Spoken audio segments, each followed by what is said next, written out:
behavior paradigm. And we discussed about the complex buying behavior, the dissonance reducing buying behavior, the habitual buying behavior, and the variety seeking buying behavior. Now here, why the customers have to think about these aspects?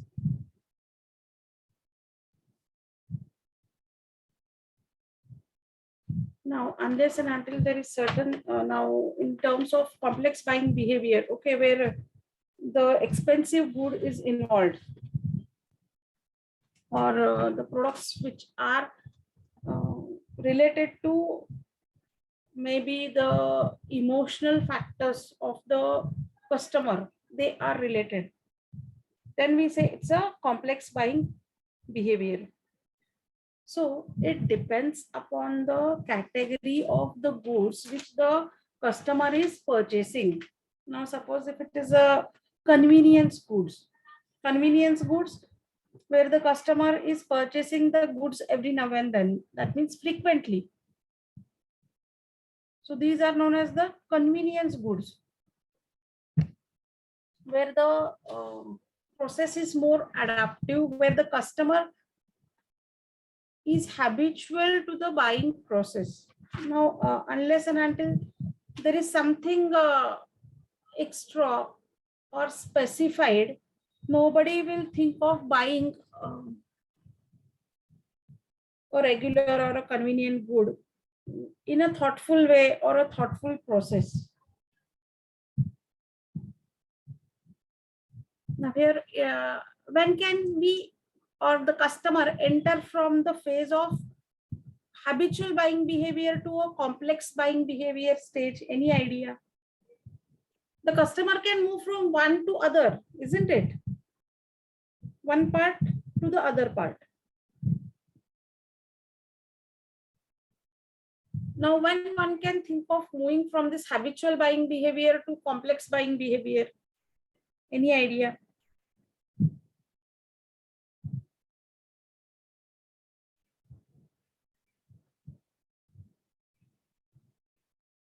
Hello, students.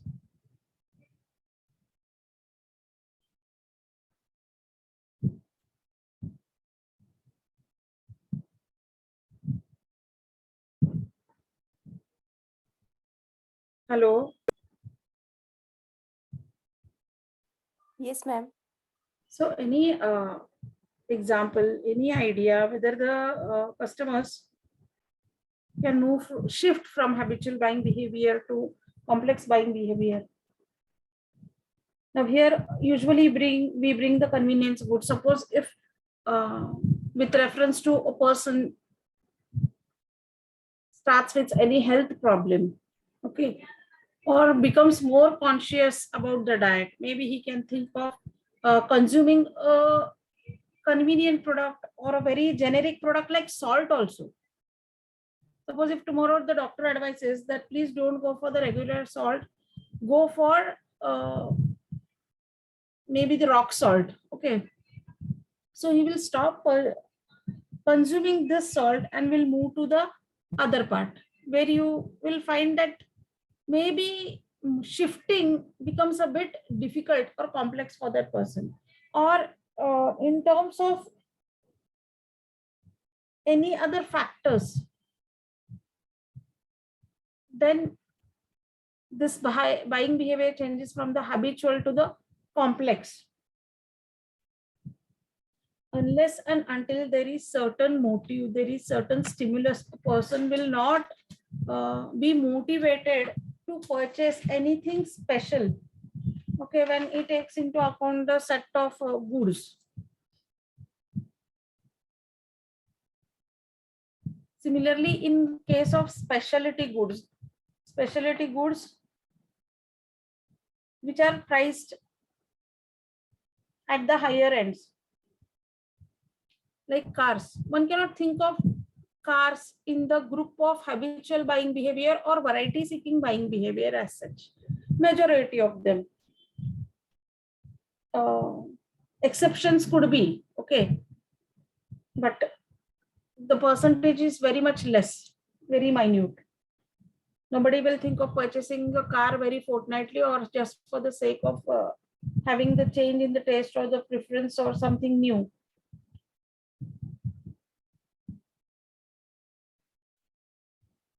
But instead of cars, if I say luxury watches, here one can think of having more people as compared to purchasing the car.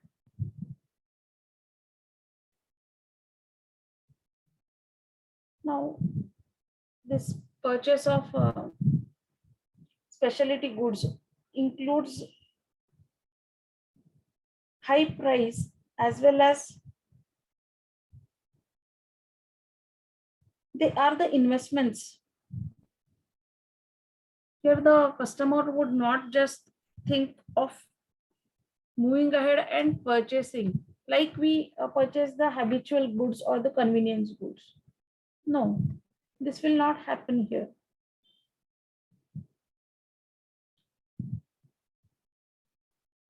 Variety seeking where the taste and preference of the customer matters more, and that's why the customer goes for the variety seeking, different variety of goods with reference to maybe fashion, with reference to style, color.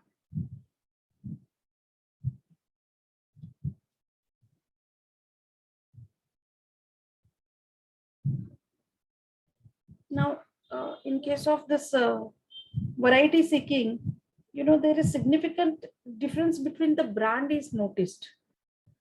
So it depends upon the person whether the person is looking out for a change or whether the person is looking for a brand. So there are two aspects where the customer has to think about this variety seeking aspect. Now, especially in terms of purchasing like footwear, you can say apparel, the watches, one can seek variety. But again, when it enters into the zone of premium price, here comes the attribute of brands. Significant difference between the brands. It is marked by this. Now, why a marketer has to think about all these aspects? Because based upon the type of category, the advertisement depends upon this. The type of promotion, maybe through the salesperson, the push through the retailers or dealers is decided, or the decision with reference to all the other aspects of promoting the product in the market. They will depend upon the type of buying behavior. Now, coming to the next very important part is a buying decision process. Now, whenever you think of purchasing something, what is the first step you will do? When certain idea comes to your mind that I would like to purchase this product or offering, what is the first thing you will do?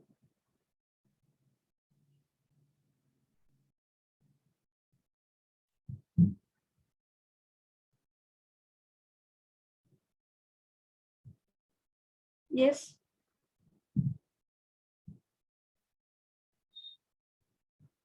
Hello.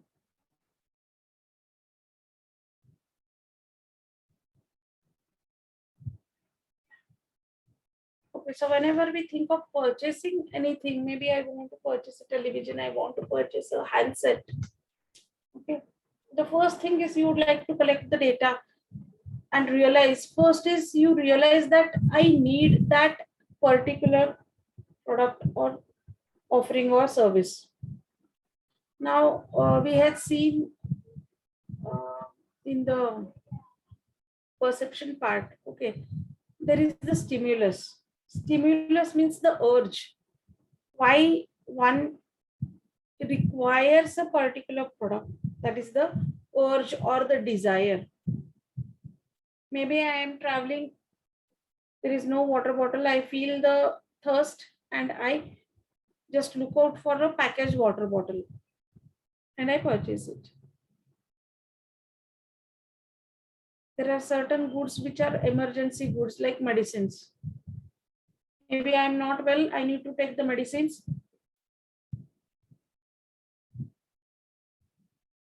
I go to the medicine shop and purchase the medicine. Maybe there are some guests coming in my house and it's an urgent need. There is no time to prepare. I go for some instant food preparation. So here, the basic or the foundation to any of the product is the need. Why I am purchasing that particular product? Why I am purchasing that particular service? So this is the first thing, that is need recognition.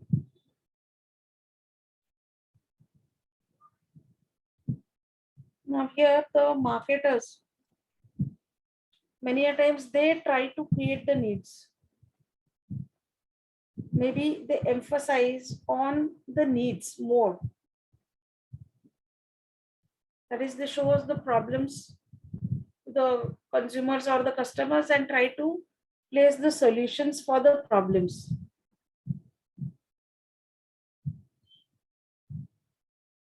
Now here, the stimuli can be internal or it can be the external also. Like maybe I am very much hungry. I gave an example of a thirst. Maybe I am hungry. I would like to have something.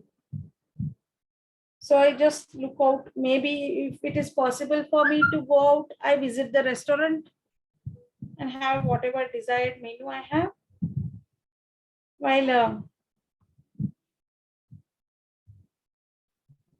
maybe I'm in office, I don't have time to go out. I want to curb on the time. Maybe I just order.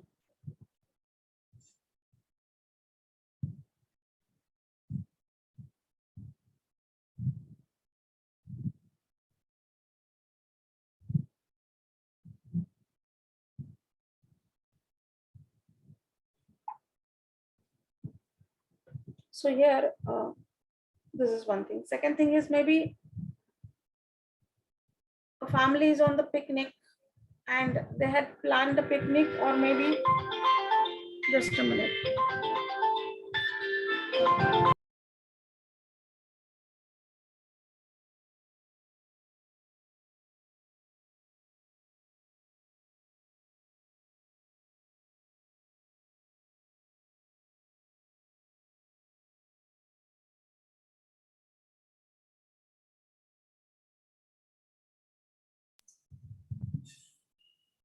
Hello.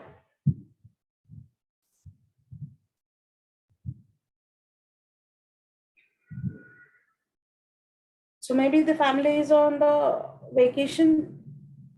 They plan to stay somewhere. Now staying is again the internal stimulus.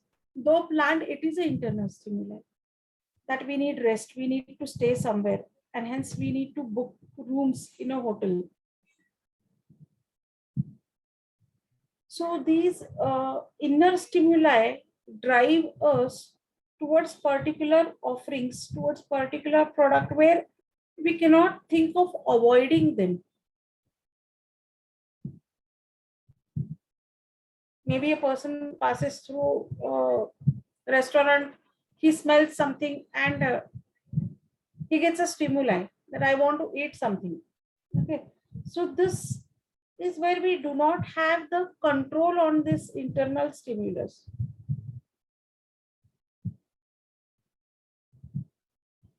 While when it comes to external stimuli, okay, so all of us, we do have neighbors. Suppose if our neighbor has purchased something, we do admire also, but at the same time, we feel the pinch inside. Maybe the person has purchased, even I should have. Or maybe a colleague in your office, he just shows you, see, this is my new watch. You just inquire from where did you purchase and what is the price. And even you would like to have that. Then this stimulates. the consumers or the customers to purchase the goods. Similarly, when the marketer places an advertisements, okay, on the television and tries to show the better part of it, that is how better is the product or how beneficial is the service, when that is focused. So here the customer is influenced. Many a times we see now the products like insurance or with reference to investments, they are based usually upon the external stimuli. If you see the ad of the big policy bazaar, okay, where the fear factor is focused, fear appeal is stated to the customers. This is external stimulus, which acts upon the customer's mind, and they start thinking about purchasing that particular product or the service. All these products like insurance, medical insurance, related to safety issues, or with reference to opportunities, exploring opportunities like investments or loans, they are all based upon, these decisions are based upon external stimulus usually, unless and until the person himself or herself feels that they should purchase the product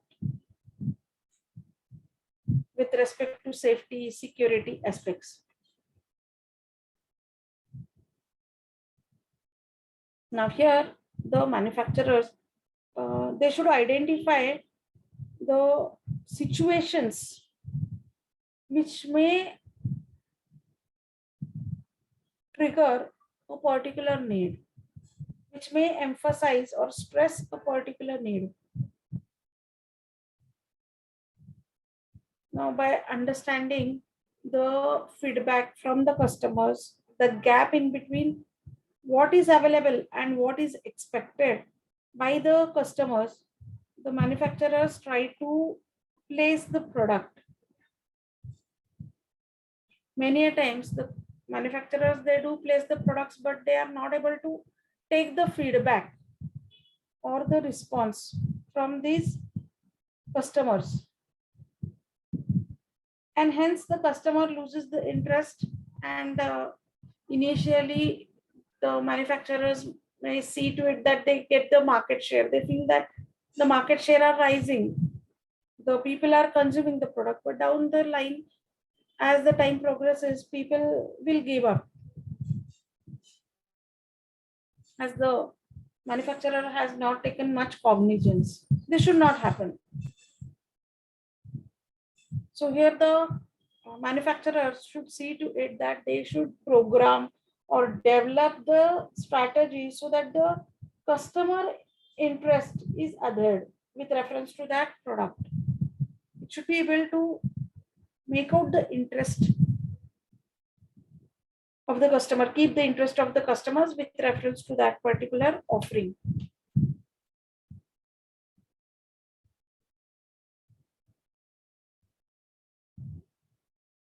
Now, next step is information search. Once you understand that this is the product which I need, the next step is information search, searching for that particular information.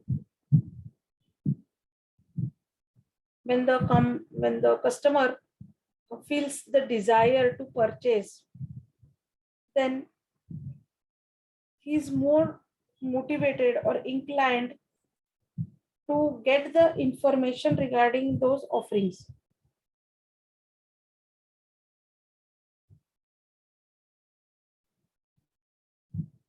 Now here it depends upon the need. Now, when it is like I gave an example of the medicines. One cannot say that let's wait and then decide and then purchase. No. As far as my medicine is considered, anybody would visit the medical shop and immediately purchase the product. This is an emergency good. Well, maybe television, smartphone, one can think of waiting, because it needs a some thought process is involved, and that's why they can wait.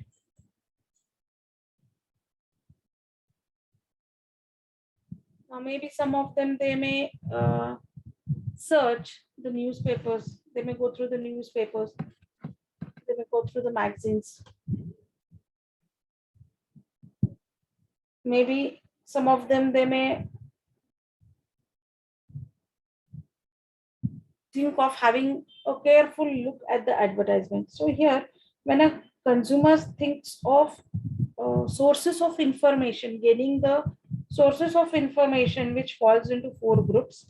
Like we have our personal sources. Personal sources are our family members, those who are very close. We discuss with them that I want to purchase so and so this product.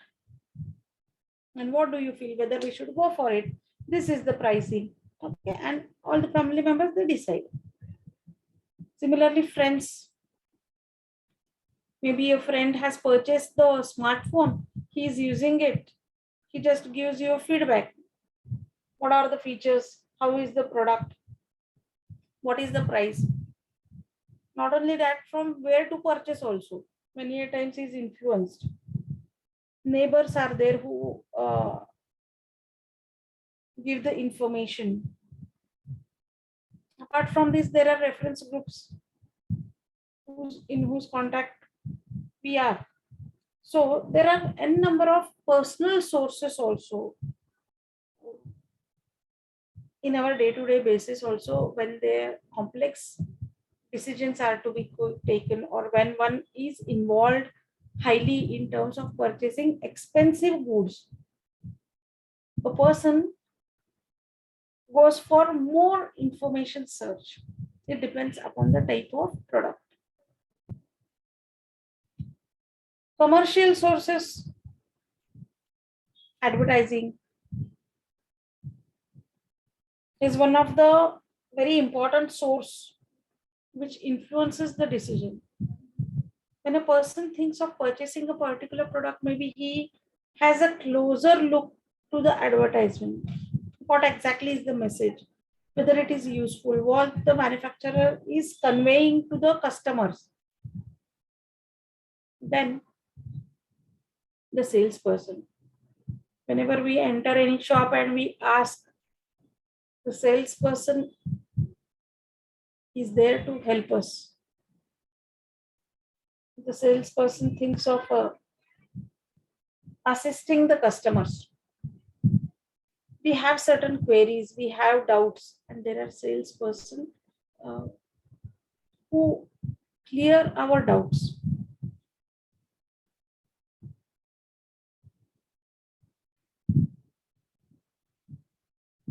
There are dealers also. Now, suppose if a customer or a consumer goes in the shop to purchase a automobile or four-wheeler, you just visit and look at the features. You visit that retail outlet or the dealer shop and try to solicit the information required or desired information from the salesperson. Here, this is more time consuming. Why? Because you need to have all the technical knowledge about the automobile. You would like to go for the demonstration also in many cases. Maybe you would like to take a drive also. You would like to check physically how the product is. You would like to check the specifications as far as technical details are considered. And hence, here it's time consuming. Similarly, packaging is also one of the source, and the displays which will convey the information. The packaging and the displays help the person to just go through it, go through the content, or maybe understand what is there inside. The displays they portray, they have the visual impact actually on the mind of the customers. Now, apart from this, there are also public sources like mass media or consumer rating organizations, where a person can directly understand about the product, the information regarding the product.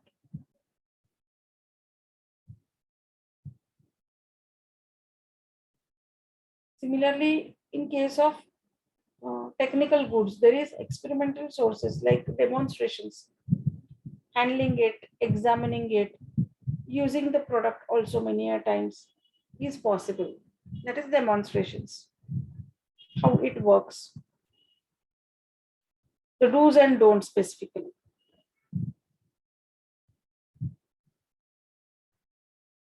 Now here with reference to the category of product, the information search, the sources for the information source, they vary.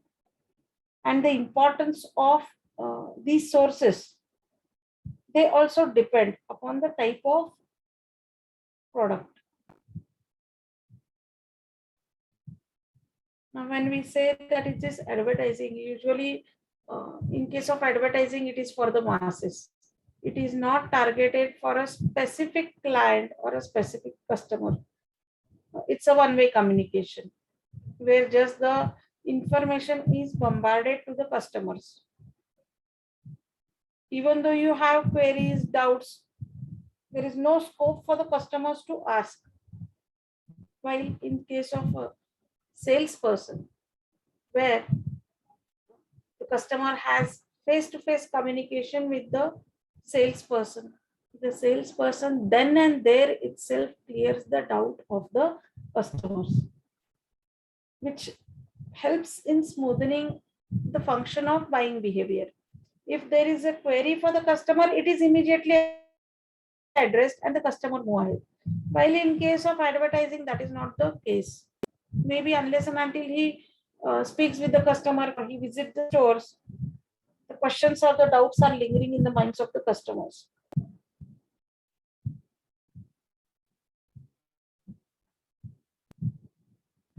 Also, when the customer visits a dealer shop or the retail outlet, when physically the customer moves there, he itself can compare with the other brands. The product can be compared with the competitor brands with reference to maybe the composition of item, what are the various contents, what is the pricing mechanism. So here, if they have any doubts, they can just ask the salesperson and get it cleared.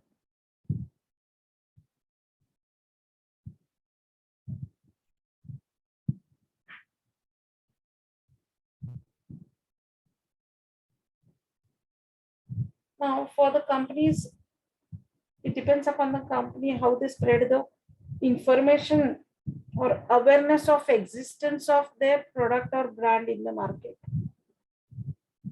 At least they should come into the set of considerable mark from the customer's point of view.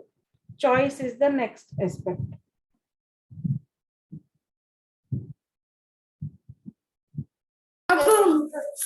Here the manufacturers should plan the competitive appeals to the customers. The information provided should be much more relevant. That's why we see many more times the salesperson are given the training. The packaging is very much attractive so as to provide each and every information about the offerings.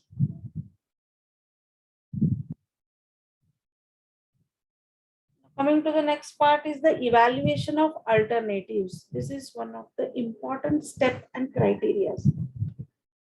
Now, whenever as a consumer or a customer, you visit the shops, after gaining the information, you just start checking out for the alternatives or available options. Maybe if you're gone to purchase the apparels, okay, you will just maybe a shirt. You just think of having the shirts with reference to maybe colors. You will first specify the size, maybe different colors. The question is, what is the budget? Then you specify the budget, and in that range, maybe the shopkeeper will just show you the different shirts. Maybe you, whatever you like, you just keep it at one side, and whatever is not, you just remove it. So what you are doing, you are checking out the alternatives here in this step. When you get the alternatives, okay, out of 10 alternatives, maybe with reference to your likings or your preferences, you will chalk out 4 to 5 out of this 10. And when you come to this 4, 5, then the problem starts. Maybe you will evaluate on the basis of color. Maybe you will evaluate on the basis of price, brands, or any other criteria. Maybe the material.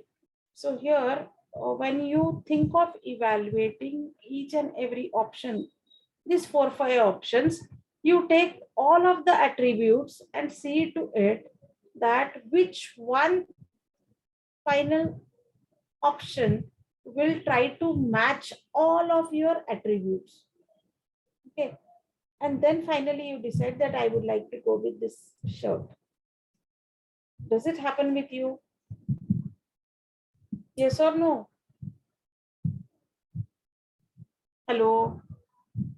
Yes, ma'am. It happens mostly with women only. No, not necessary. Not women, not necessarily. See, irrespective of any gender or anything,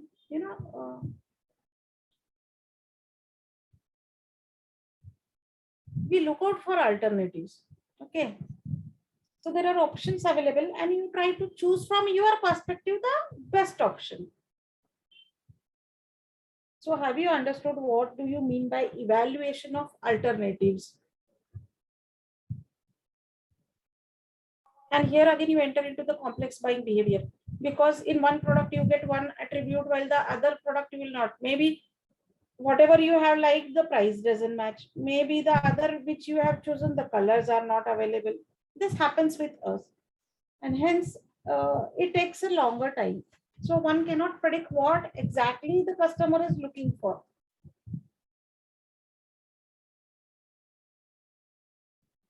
Now basically the customer is buying the benefits, mostly the value or the benefits attached to the product here. Now each and every product has their own benefits or features.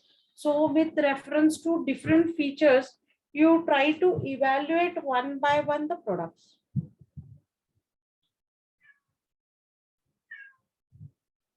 The consumer develops a set of brand beliefs about where each brand stands on each attribute. So here, out of the available options, you try to evaluate on the basis of different attributes. Now next comes the part of purchase decision. Now out of the available options, the customer decides the preferences among the available options. Here even the person thinks of preference. Now at this stage, there are two things which interfere. One is the purchase need or intention, and the other one is the actual purchase decision here. Now suppose instead of you being alone, if you are accompanied by your friend, I gave you an example of purchasing a shirt. Okay, you have decided that I will go with the third option. I have liked the preference. Okay, you are about to decide and your friend is accompanied by you. He just says that, no, don't go for this. This color does not suit you. When somebody at the end stage comes up with such a comment, what will happen? Naturally, you are going to think about it again, isn't it? You are going to think about this option.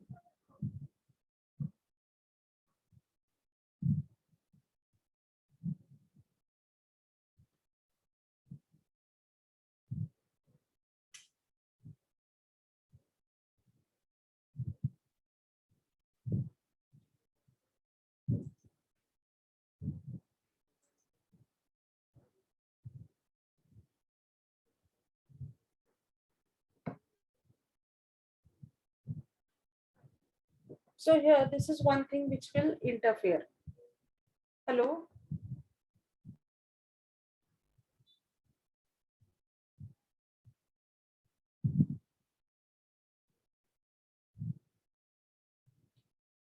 Next thing might be the situational factors. Maybe the customer has decided everything and finally he just has to pay, but still he feels that I should not go ahead with the purchase. Maybe there is something which is taking him back. There are few people who know at the end, up to end moment also, they are very much dicey. They are not confirming the decision whether I should go for this, whether I should purchase it or not. Now here, suppose instead of you, uh, the other people, they also are there with you, the group is there, and maybe the others also say that we also need to purchase. In that case, again, you change your mind many a times. That is also the possibility here. So you think of postponing many a times, specifically not with shirts, okay, but for high-end products like technology-driven products. Suppose if you go, you have an intention to purchase either a refrigerator or a television or a smartphone, etc.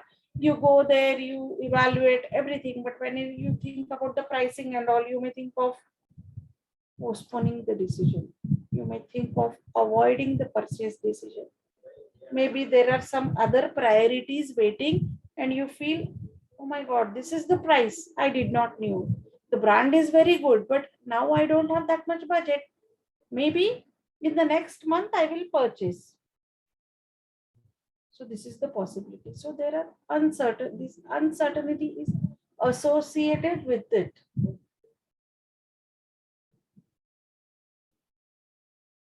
Now here the marketer should understand what are the feelings of the customer.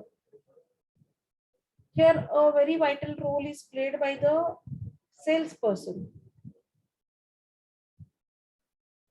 If suppose he is influential, he is successful in influencing, then it's okay. Otherwise, maybe the customer will postpone the decision and move ahead.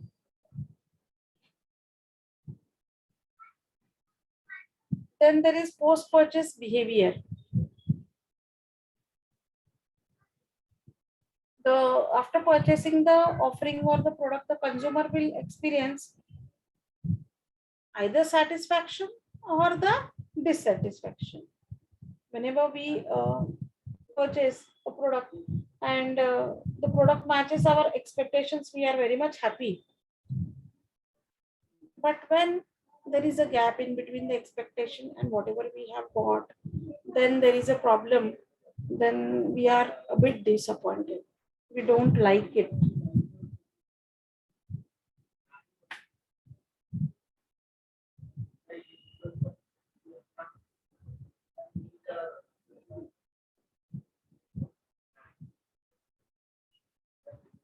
So here the manufacturer sees to it that the customer is delighted most of the time, specifically in terms of services, as standardization of services is very much difficult. Standardization of products is much more simpler and easy. But when it comes to services where the human factor is involved, there each and every time evaluating the satisfaction level of the customers is a challenging job. The more is the gap between the customer expectations and the performance of the product, the greater the customer experiences the dissatisfaction.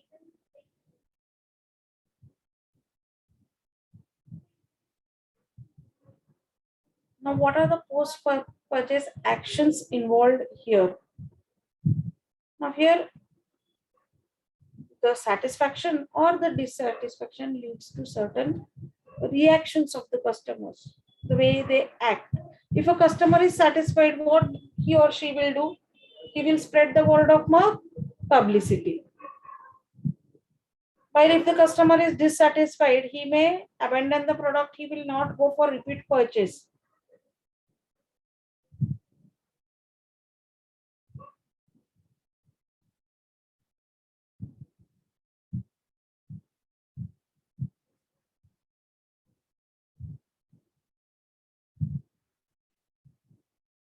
many a times the customer thinks of returning the goods, canceling the orders.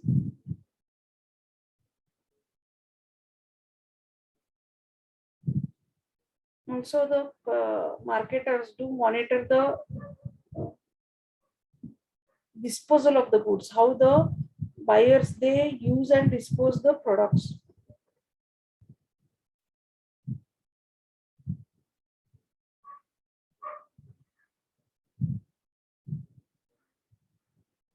Today, because of the environmental awareness, even the customers are more aware about maintaining the ecological balance or about the green aspect of the environment, specifically disposals.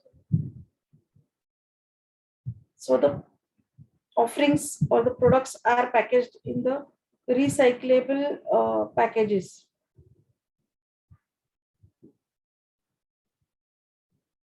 There are also refillable packs available, and the marketers also urge the customers to think about the use or disposable of the goods or the products which they are using. Now, this is about the 5-stage buying behavior model. Now, any queries or doubts with reference to these steps?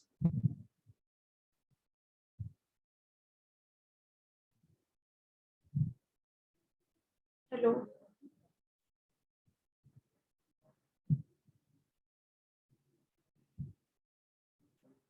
Whether there is any doubt? No, ma'am.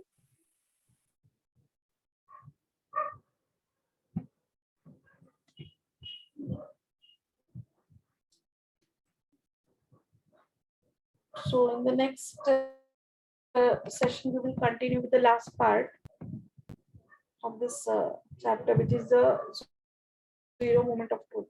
It is with reference to online purchasing. Now, since